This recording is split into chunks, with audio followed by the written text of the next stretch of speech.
नमस्कार।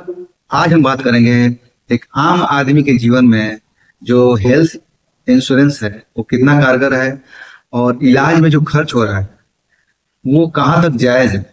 तो आप सभी जानते हैं कि जो इलाज है आज के तारीख में सबसे ज्यादा महंगा अगर कोई है आम आदमी के जीवन में कोई पार्ट, सबसे खर्चीला पार्ट तो वो है आपका ट्रीटमेंट।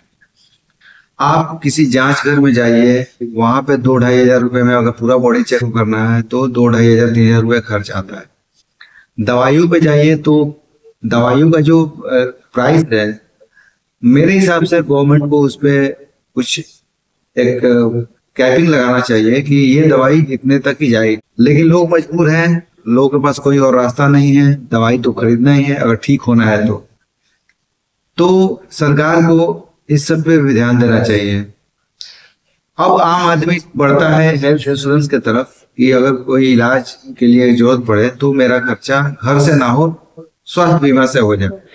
लेकिन वहां पे भी एक पेच आता है, जीएसटी, जो कि अभी बहुत दिनों से चर्चा में थी और शायद अभी 1 महीने या 1.5 महीने में जीएसटी पे फैसला आ जाए और हेल्थ इंश्योरेंस का जो जीएसटी उसको कम कर दिया जाए। अभी 18% का जीएसटी रहता है तो स्वास्थ्य बीमा का जो पार्ट है 18% वो उसको बहुत महंगा बना देता है। थोड़ा सा उसको कम करना चाहिए, 5% या ना भी हो, उससे भी कम हो जाए तो बहुत बढ़िया। इसलिए बहुत लोग क्या है कि हेल्थ इंश्योरेंस ले नहीं पाते हैं। जो ले पाते हैं उनके साथ एक और दिक्कत आ जाती है।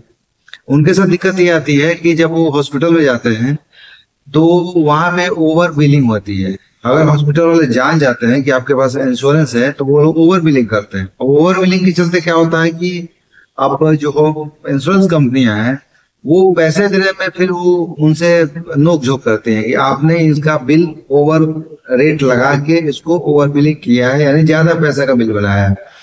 फिर होता है हॉस्पिटल और इंश्योरेंस कंपनियों में लड़ाई। तो इसको देखते हुए अभी एक नया झमेला चालू भी हुआ है, कुछ इंश्योरेंस कंपनी का कैशलेस बीमा कुछ हॉस्पिटल ने बंद किया है। तो इन दोनों की लड़ाई में नुकसान किसका है? आम आदमी का। मतलब हर तरह से आम आदमी को ही पिसना है।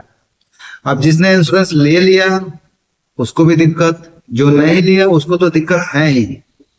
तो इन सब पे सरकार को चाहिए कि कुछ एक रेगुलेशन लाए कि हॉस्पिटल कितना का बिल बना सकते हैं, क्योंकि इसका मतलब मनमाना है। अगर आप किसी का बिल देखिएगा तो आप सेम चीज, सेम ट्रीटमेंट आप कहीं और कराइए जो कि बिना इंश्योरेंस का है, और सेम ट्रीटमेंट आप कहीं इंश्योरेंस के साथ कराइए, देखिए दोनों के बिलिंग में कितना फर्क है। तो गवर्नमेंट को इस सब चीजों पे ध्यान देना चाहिए। एक तो जीएसटी कम करे, दूसरा बिलिंग पे ध्यान दे कि कोई भी आदमी कोई भी अगर जाता है हॉस्पिटल में तो उसको उतना ही देना पड़े जितना कि एक्चुअल प्राइस है। उसके बाद से दवाइयों और खर्च, दवाई का जो एमआरपी है, एमआरपी पे बहुत जरूरत है ध्यान देने का, क्योंकि यहाँ पे दवाइयों में लूट मची है और आम आदमी के पहुंच से अब बाहर जा रहा है इलाज। और एक यही चीज है जो आदमी को गरीब भी बना रहा है। एक अच्छा खासा अगर परिवार जो अच्छा इनकम कर रहा हो लेकिन उसको गरीब बनाना हो तो एक बीमारी अगर उसके घर में आ गई तो पूरा बर्बाद हो जाएगा। और हॉस्पिटल वाले कुछ सुनते नहीं है। आप जब तक बिल नहीं दीजिएगा आपका इलाज नहीं होगा। यहाँ तक कि लोग मर जाते हैं तो बॉडी लेने के लिए पैसे मांगते हैं, भैया पैसे लेके आओ, बॉडी लेके जाओ। तो ये हाल चल रहा है स्वास्थ्य का भारत में, और ये आज से नहीं चल रहा है, बहुत पहले से चल रहा है और बहुत लोगों ने आवाज भी उठाई, लेकिन इस पे कोई खास काम हो नहीं रहा।